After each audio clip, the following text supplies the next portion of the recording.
అందరికీ నమస్కారం. మీడియా మిత్రులందరికీ సోమవారం రోజున అనగా 8 జనవరి 2024 రోజున నారాయణఖేడ్ పిఎస్కి లేట్ అవర్స్లో ఒక కంప్లైంట్ రావడం జరిగింది.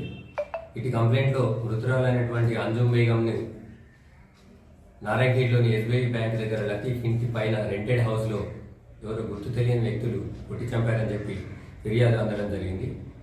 ఇటు ఫిర్యాదును మృతురాలి అన్న అయినటువంటి పాషా ఫిర్యాదు మేరకు కేసు నమోదు చేసి దర్యాప్తు చేయడం ప్రారంభించనైనది. ఇట్టి దర్యాప్తులో భాగంగా ఈరోజు నేరస్తులైనటువంటి యూనస్ మరియు అయూబ్తో పాటు మరి ఒక జువెనైల్ నిందితుడిని అరెస్ట్ చేసి రిమాండ్ పంపించనైనది కోర్టుకి. ఇటు విచారణలో నేరస్తులు తెలిపిన విషయాలు ఏంటంటే